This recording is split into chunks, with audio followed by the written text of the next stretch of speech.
if we look at GDP data over a longer period of time, we realize that India's growth had been decelerating in several years before the pandemic. India's gross domestic product contracted by 7.3% in the year 2020 to 21, according to the latest government data for the last financial year that ended in March 2021.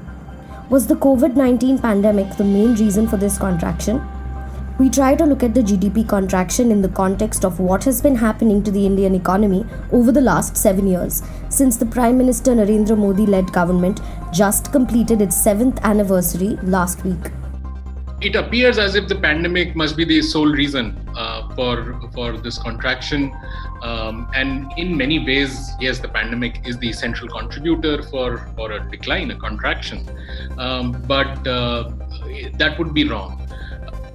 To assume something like that would be wrong.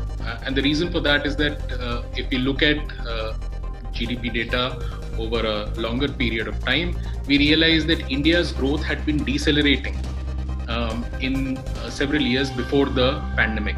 Since 2016-17, when we grew at around 8.3%, we have been losing growth momentum. And so much so that before COVID hit us, that was the year 2019-20, which was the first year of the second time that Mr. Modi came to power. That year we grew by just 4.2%.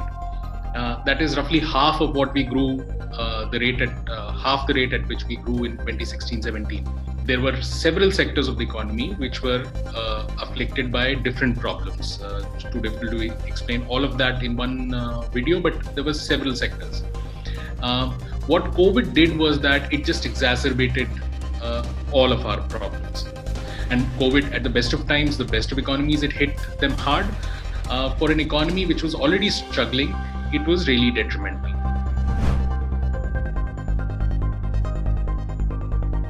It was interesting that just last week, the government under Mr. Modi completed 7 years in office. And what stands out to my mind about Mr. Modi is that he is the only prime minister who's had a single party majority ever since we started off with economic reforms in early 1990s.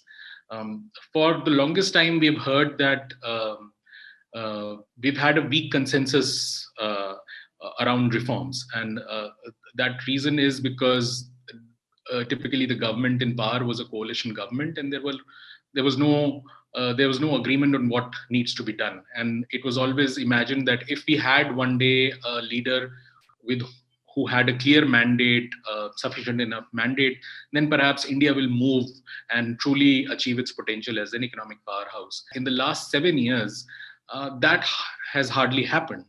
We have shown some RBI data, which came out just last week again, which showed that India's growth has been decelerating since the end of 2016, sort of roughly around the time when Mr. Modi announced demonetization, which many believe also triggered a streak of deceleration in the growth and sort of exacerbated a lot of problems that were already there. We looked at 4 or 5 variables like the GDP, unemployment rate, inflation rate, fiscal deficit, and the dollar-rupee exchange rate. Any of these variables that we looked at, the 5, 6 that we looked at, they show that it's been a humbling time. It's not as if we've really improved. And I think the biggest problem that we face is not just the GDP, it's the unemployment problem. The 7 years that Mr. Modi has been the prime minister, only the first 2 years we saw some kind of a growth momentum, and that actually started in the last year of the UPA rule. The last growth upside started in early 2013. That carried on till late 2016, and since then it has been one-way decline.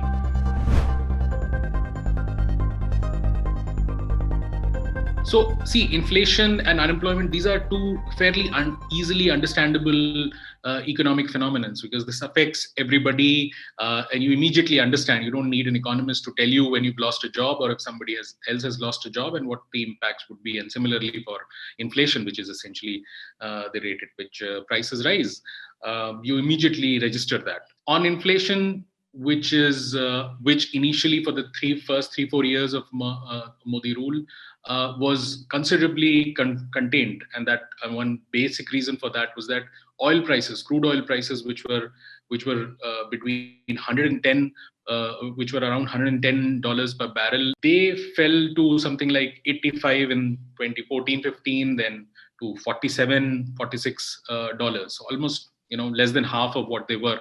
And that helped the Modi government to contain inflation all of a sudden, because we depend 80%, 85% of our oil dependence is on imports. So when that component comes down so dramatically, everything becomes cheaper, and oil is a fundamental cost in transport and everything. But since the end of 2019, there's been massive mismanagement in the food economy. So you've had the vegetable prices going up, and other commodities getting costlier. And we saw that right through 2020, when the global demand was totally down, Indian demand was totally down, and typically you would expect that inflation will not go up. And in most economies, comparable economies, it did not go up. India was one of those rare economies where inflation really stayed above the comfort zone. On unemployment, it has been an unmitigated disaster. Unemployment rose to a 45-year-old high, 45-year-old high in 2017-18. And more than that, not only that unemployment rose, but the total number of employed people for the first time in India's history between 2012 and 2018, the total number of employed people actually fell by 9 million between that 6-year period, 2012 and 2018.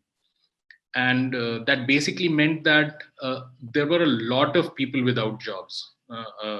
And we've seen that COVID has just made that worse in the last 1 year. And a lot of middle class has suffered in this, not just the poorest section. But manufacturing jobs have come down by 50% between 2016 and 2020. This data came out a couple of weeks back. So Make in India and the whole push towards domestic manufacturing has completely failed. We require millions of jobs.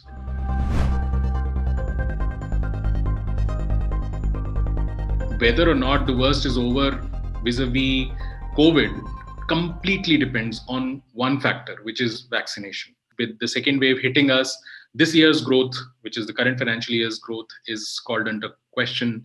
And many people just expect an 8% increase this year. An 8% increase is basically just covering for the loss that we had last financial year. In India, GDP, 55% of India's GDP comes from the private consumer demand. That is the demand that you and I as consumers have, buying our t-shirts, cars, fridges, and that constitutes 55% of India's demand. And what we are seeing, what the data is showing, is that consumer demand has been pushed back to the levels that we last saw in 2016-17, so sort of 4 or 5 years back. This government strategy is that private sector would lead us in terms of economic growth. Private sector will not invest until unless people spend. People are not spending because they do not have incomes or there have been job losses. Everybody realizes that if people do not spend, businesses also will not take care of the economy, and you'll be stuck for a very long time at a low level of economic growth. I think we may continue in a low growth trajectory for the coming decade. So the news is not terribly great on that.